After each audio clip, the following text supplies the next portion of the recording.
Olá, queridos irmãos e amigos da Palavra de Deus.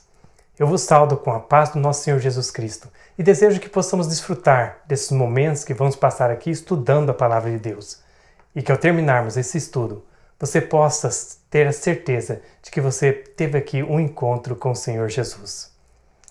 O nosso tema de hoje é a nossa bendita esperança. Todos nós temos esperanças.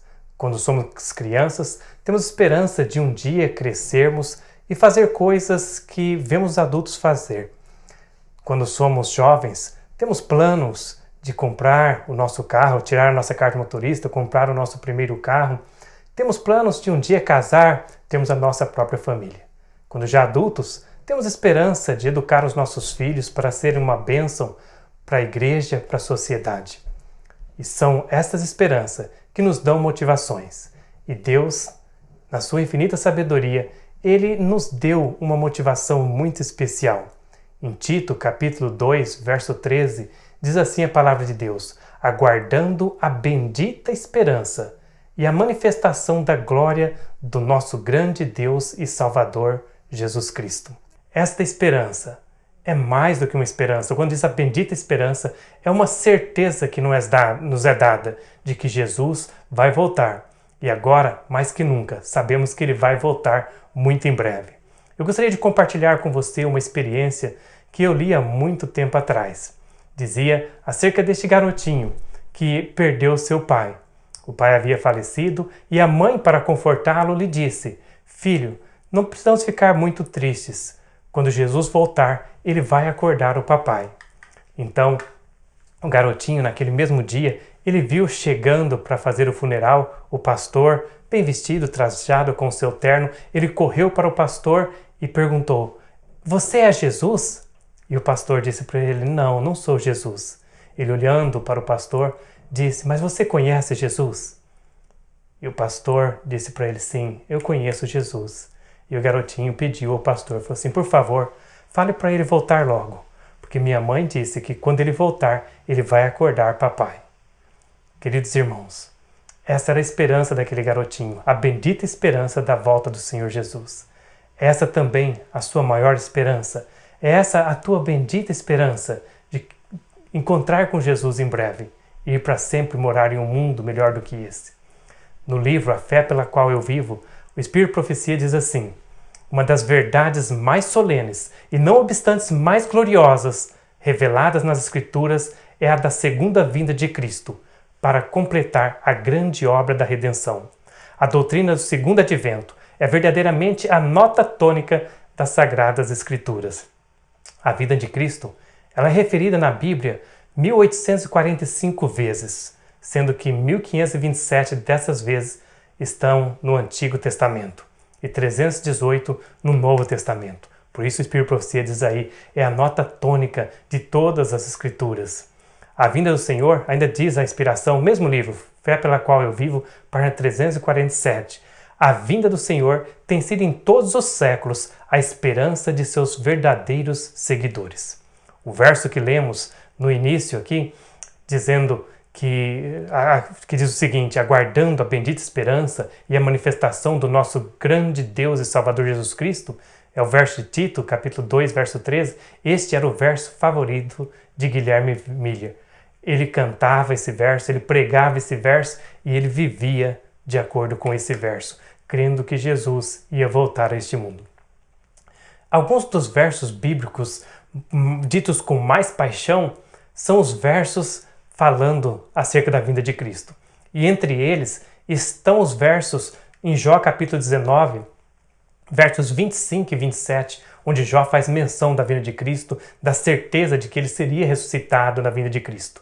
Jó disse assim: porque eu sei que o meu Redentor vive e que por fim se levantará sobre a terra, e depois de consumida a minha pele, ainda em minha carne verei a Deus. Vê-lo-ei por mim mesmo, e os meus olhos e não outros o verão, e por isso os meus rins se consomem dentro de mim.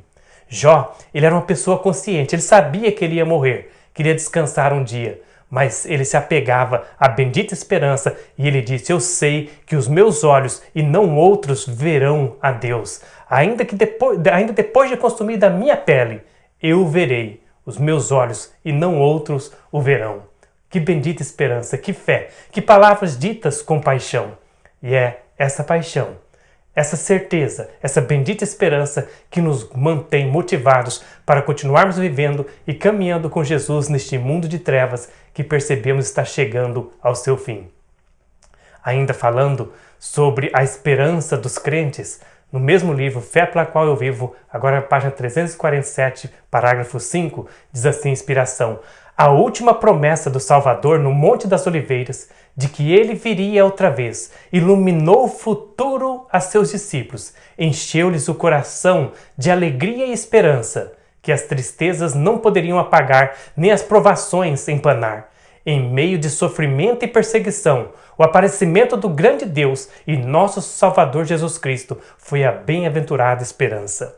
Essa foi a bem-aventurada esperança dos discípulos. Naqueles momentos de trevas, de tristezas, de angústia, elas eram varridas pela esperança, a certeza da volta de Jesus Cristo.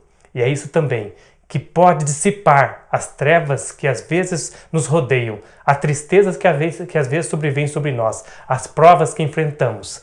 São vencidas, podem ser vencidas quando nos lembramos da bendita esperança de que Jesus vai voltar e que hoje, nós que estamos vivendo nesses últimos dias da história da humanidade, temos o privilégio de saber de que ele voltará muito em breve.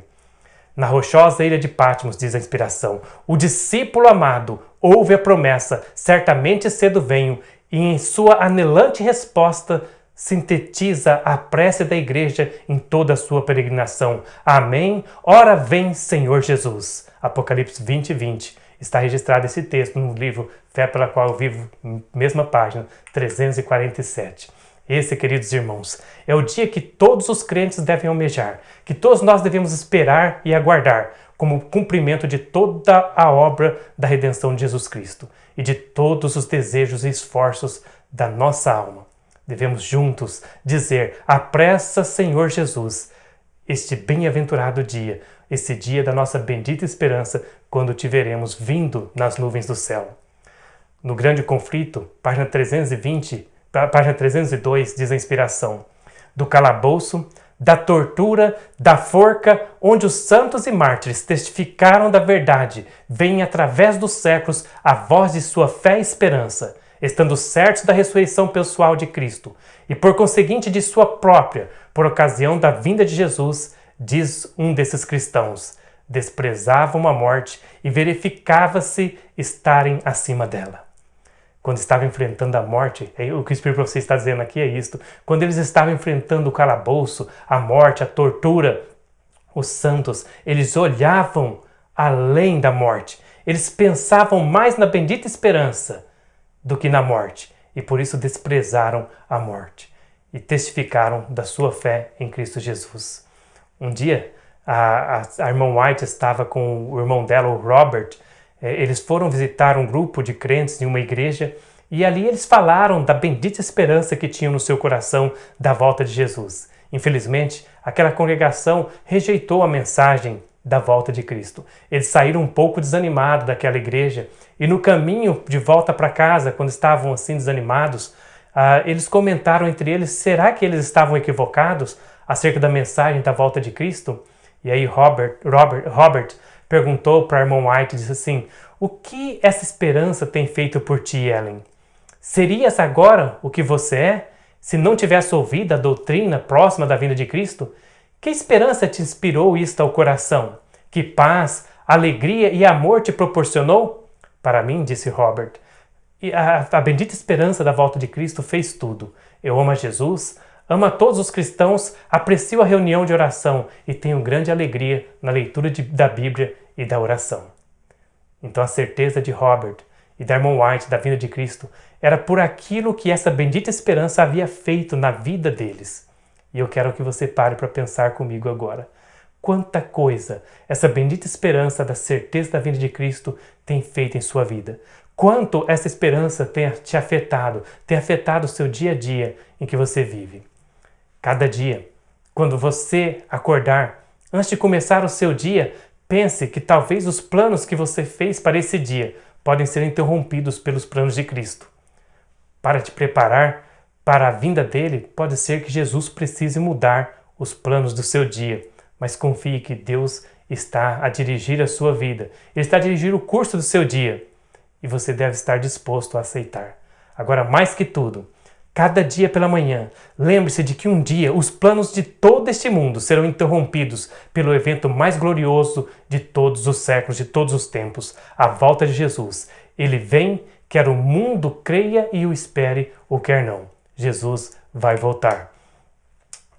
Deus, em sua bondade, em sua misericórdia, nos deu sinais de esperança. Jesus, quando esteve aqui, ali no capítulo 24 de São Mateus, ele falou sobre o escurecimento do sol e da lua, sobre a queda das estrelas, e ele nos deu esses sinais como sinais de esperança. E esses eventos profetizados por Cristo foram cumpridos. No Apocalipse capítulo 6, no versículo 12, João profetizou acerca de um grande terremoto que haveria de vir sobre este mundo. Apocalipse 6, verso 12. Vamos ler o que diz a palavra de Deus aqui em Apocalipse 6, o versículo 12. Diz assim o Senhor: E havendo aberto o sexto selo, olhei, e eis que houve um grande tremor de terra, e o sol tornou-se negro como saco de cilício, e a lua tornou-se como sangue. Então aqui foi profetizado este evento, este grande tremor de terra, esse grande terremoto. E o Espírito de Profecia nos explica que esse terremoto aconteceu em 1755. No Grande Conflito, a irmã White descreve esse terremoto dizendo assim: no ano de 1755, o mais terrível terremoto que já se registrou, posto que geralmente conhecido por terremoto de Lisboa, estendeu-se pela maior parte da Europa, África e América do Norte. Foi sentido na Groenlândia, nas Índias Ocidentais, na Ilha da Madeira, na Noruega e Suécia, Grã-Bretanha, Irlanda, submergindo cidades e causando grande destruição. Segue a inspiração dizendo: em Lisboa, um som como de trovão foi ouvido sob o solo, e imediatamente depois, violento choque derribou a maior parte da cidade. No lapso de mais ou menos 6 minutos, pereceram 60.000 pessoas. O mar a princípio se retirou, deixando seca a barra, e voltou então, levantando-se 12 metros ou mais acima de seu nível comum. Que terrível terremoto! Destruiu a maior parte da cidade de Lisboa. 60.000 pessoas morreram dentro de apenas um percurso de aproximadamente 6 minutos. Este foi o cumprimento da profecia que João viu ali no Apocalipse capítulo 6, verso 12, no início da abertura do sexto selo. Também Jesus, como eu disse, profetizou em São Mateus, no capítulo 24, acerca do escurecimento do sol e da lua. No dia 19 de novembro de 1780 se deu este fenômeno.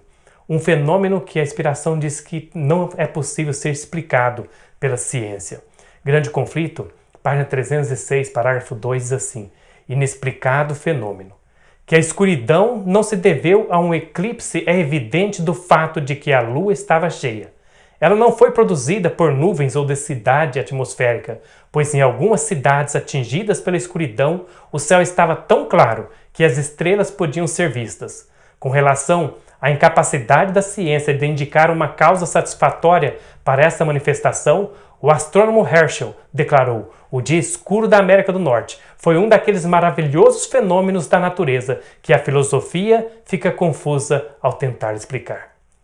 Nem filosofia, nem ciência pode explicar o escurecimento do sol que se deu naquele dia 19 de novembro de 1780. Era um dia que tinha tudo para ser um dia claro, um dia normal, com estrelas no céu, e não havia nuvens escuras. De repente, uma escuridão cobre a terra, e a ciência e a filosofia não podem explicar esse fenômeno, porque isto era cumprimento da profecia divina. Um sinal de esperança, Deus dizendo ao mundo: lembre-se, foi profetizado que Jesus vai voltar, e que esses sinais aconteceriam um pouco antes da sua volta. Também o cumprimento da queda das estrelas, registrado ali em Mateus capítulo 24, verso 29, onde diz: as estrelas cairão do céu, e também mostrado a João em visão no versículo seguinte ao que acabamos de ler há pouco, Apocalipse 6, verso 13, ele diz assim: e as estrelas do céu caíram sobre a terra, como quando a figueira lança de si seus figos verdes, abalada por um vento forte. Isso se cumpriu no dia 13 de novembro de 1833. Mais um sinal de esperança dado a Deus, lembrando ao mundo da volta de Jesus. No ano de 1840, outro notável cumprimento de profecia despertou interesse geral. 2 anos antes de 1840, ou seja, em 1838, Josias Litch, um dos principais pastores que pregavam o segundo advento de Cristo, publicou uma explicação de Apocalipse 9, predizendo a queda do Império Otomano. Ele dizia que no dia 11 de agosto de 1840, se podia esperar ser abatido o poderio otomano em Constantinopla. No mesmo tempo especificado, a Turquia, por intermédio de seus embaixadores, aceitou a proteção das potências aliadas da Europa e assim se pôs sob a direção das nações cristãs, cumprindo exatamente no dia indicado a profecia registrada no Apocalipse capítulo 9. O acontecimento cumpriu exatamente esta predição, diz a inspiração. Agora, eu quero te perguntar, querido amigo, querido irmão, querida irmã, você já parou para pensar por que Deus deu esses sinais, deixou registradas essas profecias e as fez cumprir? É que em sua infinita sabedoria, em seu grande amor para com a humanidade, Deus sabia que até mesmo os crentes seriam tentados a desanimar por parecer que a vinda de Jesus, a segunda vinda de Cristo, está demorando. Em 2 de Pedro, capítulo 3, verso 3 e 4, está profetizado ali que o mundo duvidaria da vinda de Cristo. Vamos ler juntos. A segunda carta de Pedro, capítulo 3, versos 3 e 4, diz assim, inspiração: sabendo primeiro isto, que nos últimos dias virão escarnecedores, andando segundo as suas próprias concupiscências, e dizendo, onde está a promessa da sua vinda? Porque desde que os pais dormiram, todas as coisas permanecem como eram desde o princípio da criação. Aqui está a profecia de que o mundo duvidaria da vinda de Cristo. Estariam zombando e dizendo, isso nunca vai acontecer. Temos ouvido falar isso por muito tempo, os nossos pais já ouviram falar isso, nossos avós ouviam falar isso e Jesus não voltou. E Deus, sabendo que o mundo estaria nessa situação e que mesmo os crentes seriam tentados a desanimar de esperar pela vinda de Cristo, Ele então nos envia sinais, enviou esses sinais e até hoje nos envia sinais para nos motivar e lembrar-nos de que Ele não esqueceu da sua promessa, mas que Jesus voltará muito em breve. Hoje, mais uma vez, através do cumprimento de profecias, Deus nos envia sinais de esperança, mostrando que Cristo vem muito em breve. Uma profecia de Cristo, ainda ali no capítulo 24 de São Mateus, o verso 37, nós a vemos cumprir claramente nos nossos dias. Diz assim a profecia: e como foi nos dias de Noé, assim será também a vinda do Filho do Homem. Como eram os dias de Noé? Prevalecia a imoralidade, prostituição, homossexualidade, adultério, divórcio, assassinatos, o mentir, o enganar. Eram estas as coisas que existiam nos dias de Noé. E hoje vemos cumprir essa profecia, que hoje estamos vivendo em dias semelhantes aos dias de Noé, onde a prostituição, homossexualidade, o adultério se tornou coisa comum no mundo. O divórcio tem afetado mais e mais as famílias. O mentir, o enganar, tem entrado em todos os ramos da sociedade. E tudo isto, hoje, se tornou tão prevalecente, na sociedade, que até mesmo muitos cristãos veem essas coisas como normal. Muitas igrejas, aceitando hoje o homossexualismo como algo normal. Prostituição não é visto como algo repugnável diante dos olhos de muitos cristãos. O adultério tem prevalecido na sociedade. O divórcio tem sido aceito pela maioria das igrejas. E Deus, vendo que estas coisas, que deveriam ser suficientes para alarmar o crente, despertar o crente para o tempo em que estamos vivendo, não tem sido suficiente. Ele permite, na sua misericórdia, que Satanás traga calamidades e doenças a este mundo, para dar, mais uma vez, um sinal de esperança, para nos fazer despertar, para entendermos o tempo em que estamos vivendo e a proximidade da volta de Jesus. No livro Grande Conflito, página 589, a inspiração explica o seguinte: trará Satanás moléstias e desgraças, até que cidades populosas se reduzam à ruína e desolação. Essas visitações devem tornar-se mais e mais frequentes e desastrosas. Estas visitações devem tornar-se mais frequentes e destruição será tanto sobre o homem como sobre os animais. A terra pranteia e se murcha, enfraquecem os mais altos dos povos. Na verdade, a terra está contaminada por causa dos seus moradores, porquanto transgridem as leis, mudam os estatutos e quebram a aliança eterna. Eu repeti 2 vezes aqui que essas visitações se tornarão mais frequentes e mais desastrosas, porque este é um recado de Deus para a humanidade, para nós, para que estejamos preparados. Hoje as pessoas estão preocupadas com as enfermidades que temos, que tem assolado milhares de vidas, ceifado milhares de vidas. Mas a inspiração diz que isso vai se tornar mais e mais frequentes. Mais desastres no mar, no ar, por terra, em todos os lugares, mais enfermidades. Satanás vai trazer mais e mais desgraças, diz aí, até que cidades populosas se reduzam à ruína e desolação. Porém, queridos irmãos, ainda que a intenção do inimigo com essas calamidades é destruir, Deus está permitindo as mesmas chegarem até a humanidade para despertar a igreja e chamar a atenção dos crentes para o fato de que este mundo vai acabar muito em breve. É a misericórdia de Deus falando aos habitantes desse mundo que eles ainda podem escolher viver eternamente em um mundo muito melhor do que esse. No livro Desejado de Todas as Nações, página 450, o Espírito Profecia descreve mais uma vez os dias em que estamos vivendo. Diz assim: todo mundo está em agitação. Os sinais dos tempos são cheios. Deixa-me repetir. Todo mundo está em agitação. Os sinais do tempo são cheios de sinais. Os acontecimentos por vir projetam sua sombra diante de si. O Espírito de Deus está sendo retirado da terra. E calamidades seguem a calamidades, em terra e mar. Há tempestades, terremotos, incêndios, inundações, homicídios de toda espécie. Quem pode ler o futuro? Onde está a segurança? Não há certeza em coisa alguma humana ou terrena. Os homens se estão rapidamente enfileirando sob a bandeira de escolha. Tem se tornado tão comum essas calamidades, seguindo a calamidade, que hoje quando ouvimos falar que houve uma explosão em tal lugar e que matou 100 pessoas, ninguém se admira mais como se admirava antes. Ninguém fica surpreso mais como ficava antes. Quando ouvimos falar de um vírus que tem matado milhares e milhares de pessoas, parece ser algo até comum, porque as calamidades têm se tornado mais e mais frequentes. E diz aqui a inspiração: não há certeza em coisa alguma humana ou terreno. Os homens estão rapidamente enfileirando-se sob a bandeira de sua escolha.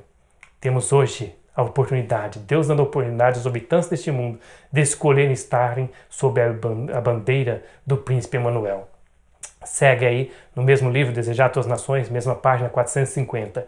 Aguardam, falando sobre os habitantes deste mundo, aguardam desassossegadamente os movimentos de seus chefes. Há os que estão esperando, vigiando e trabalhando pela vinda de nosso Senhor. Outra classe cerra fileiras sob a chefia do primeiro e grande apóstata.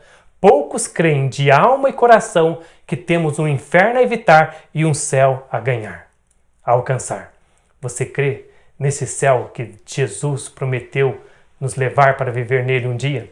Você entende que um dia todas as coisas neste mundo vão acabar, que só se ficarão aqui as sepulturas, que aí é chamado de um inferno, a destruição, a morte?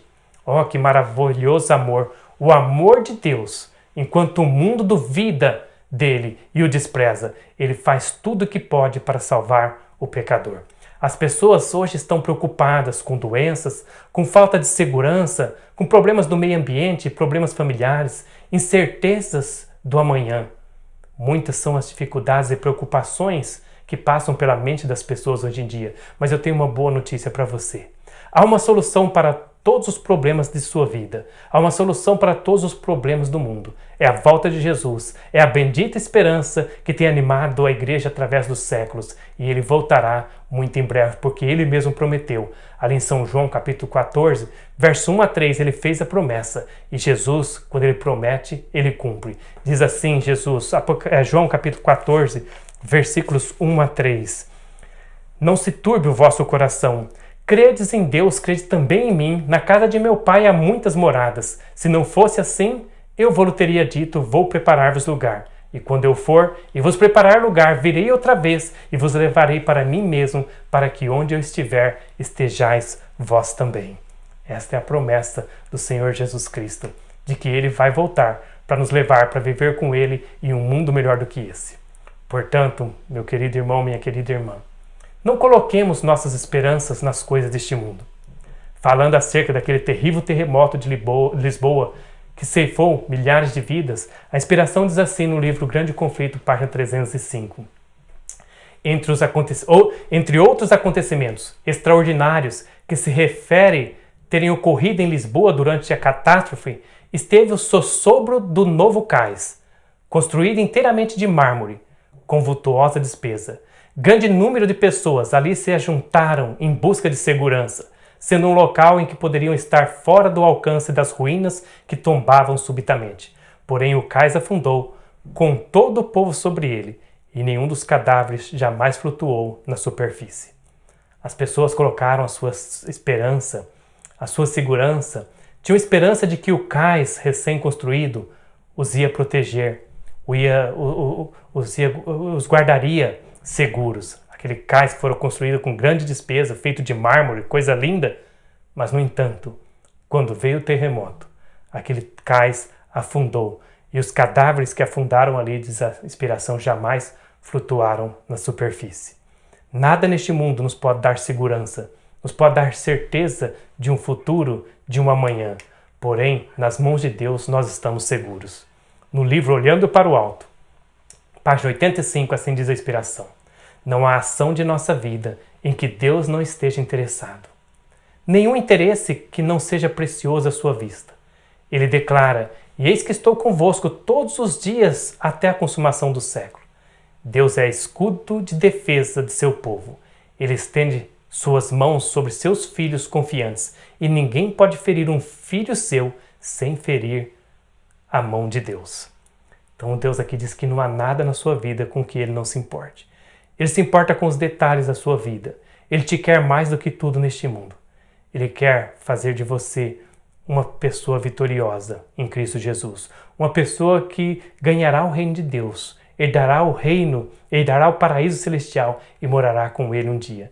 E essa linda mensagem do final aqui, eu quero repetir novamente, diz assim, Ele estende suas mãos sobre seus filhos confiantes e ninguém pode ferir um filho seu sem ferir a mão de Deus. Para alguém tocar, para alguém te ferir, primeiro tem que ferir a mão de Deus, porque Ele te sustenta com a mão dele. E eu gostaria de concluir esta mensagem, convidando você para pensar comigo acerca da descrição da gloriosa volta de Jesus Cristo, a descrição da nossa bendita esperança como descrita pela inspiração no livro Grande Conflito. Diz a inspiração que Jesus, ele vai descer do céu em um carro. É um carro de nuvens, e esse carro tem asas. E debaixo dele se acham rodas vivas. E essas rodas estão cantando. Por que as rodas cantam? Porque elas são formadas pelos anjos. E os anjos cantam, clamando, Santo, Santo. E as asas movendo-se clamam, Santo. E o cortejo de anjos clama, Santo, Santo, Senhor Deus Todo-Poderoso. E os remidos bradam, Aleluia, enquanto o carro prossegue em direção à Nova Jerusalém. E antes de entrarmos ali, na Cidade Santa, na Nova Jerusalém, nós vamos parar com Jesus no mar de vidro, diz a inspiração. E ao pararmos no mar de vidro, haverá uma grande festa, uma grande celebração. O Salvador, ele concede a cada um dos seus seguidores ali no mar de vidro um presente. São os emblemas da vitória, conferindo-lhes as insígnias reais. Diz a inspiração que Jesus ele vai nos dar uma harpa e vai com a sua própria mão direita colocar uma coroa de glória na cabeça de cada um dos remidos. E vai ser formado aquele quadrado Jesus no meio do quadrado, Adão desce para encontrar com Jesus e começa a obra, a cerimônia de coroação. Irmãos, aqui diz o Espírito Profecia, no grande conflito, que Jesus ele vai colocar com a sua própria mão direita a coroa na cabeça de cada um dos redimidos. Como ele vai fazer isso, eu não sei. Serão milhares de redimidos. Mas Jesus é onipotente, ele é onisciente e ele é onipresente. Portanto, ele vai fazer isso, como ele diz aí na sua palavra. Todos os olhares fixos em Jesus. E vamos estar ali, entre aquela multidão. Eu quero mais que tudo estar ali, entre os redimidos. E Deus quer mais que tudo que você esteja ali também. E Jesus, ele vai estar chamando as pessoas, vai chamar Pedro, João, Maria, Marta, Tiago. E eu vou estar esperando ali, ansioso, esperando Jesus chamar pelo meu nome. Até aquela hora que aquela gloriosa melodia, as palavras saindo do lábio de Jesus vão me chamar e dizer: Eli, vem aqui, aqui está a sua coroa também, aqui está a sua harpa. E ele vai colocar a coroa na minha cabeça. Eu tenho essa esperança, eu tenho essa bendita esperança de ver Jesus voltar e estar com você ali no mar de vidro, nessa gloriosa cerimônia de coroação que vai estar ali. E juntos vamos deslizar as nossas mãos naquela harpa e fazer reboar a canção mais linda que ouvidos mortais já puderam ouvir. Glorificando a Deus, glorificando a Jesus por tão grande redenção, por tão grande misericórdia de levar um pecador como eu para viver com Ele e um mundo muito melhor do que esse. Diante da multidão de resgatados ali na entrada da cidade santa, Jesus vai abrir então os portais de pérola da cidade santa para que possamos entrar e viver com Ele no paraíso celestial. Ali vamos contemplar o paraíso de Deus. E eu acho muito linda a descrição dada no Salmo capítulo 24, que é comentada pelo Espírito Profecia, de que quando Cristo, quando ele ascendeu ao céu, todo o céu estava esperando para saudar o Salvador em sua chegada às cortes celestiais. E eu creio que aquela cerimônia da chegada de Jesus vai se repetir novamente quando nós entrarmos com Ele, todos remidos no céu. A inspiração diz assim que, ao aproximar-se da cidade de Deus, cantam como em desafio os anjos que compõem o séquito. Levantai, ó portas, as vossas cabeças, levantai-vos, ó entradas eternas, e entrará o Rei da Glória. Jubilosamente cantam as sentinelas de guarda: quem é este Rei da Glória? E os anjos da escolta respondem: o Senhor dos Exércitos, ele é o Rei da Glória. Novamente se faz ouvir o desafio: quem é esse Rei da Glória? O Senhor forte e poderoso, o Senhor poderoso na guerra. Levantai, ó portas, as vossas cabeças, levantai-vos, ó entradas eternas, e entrará o Rei da Glória. Então se abrem, de par em par, as portas da cidade de Deus, e a angélica multidão entra por elas, enquanto a música prorrompe em arrebatadora melodia. Ah, que linda cerimônia! Começando no mar de vidro e terminando na cidade santa. Eu quero estar ali naquela reunião. Eu quero entrar pelas portas da Nova Jerusalém. Eu quero isso mais do que tudo. Essa é a minha bendita esperança. E eu oro a Deus para que essa seja a tua bendita esperança e que essa bendita esperança nos motive a caminharmos com Jesus cada dia. Permitir que Jesus molde as nossas vidas a cada dia, nos transforme para sermos mais semelhantes a Ele, para sermos uma bênção para as pessoas ao nosso redor, de tal maneira que o mundo olhe para nós e veja que estamos nos preparando para viver com Jesus na Canaã celestial. Que Jesus seja a bendita esperança da tua vida, que Ele seja uma realidade em cada passo da sua vida e que um dia possamos, pela graça de Jesus, irmos morar com Ele naquele mundo que Ele tem preparado para nós. Que Deus te abençoe e te guarde. Amém.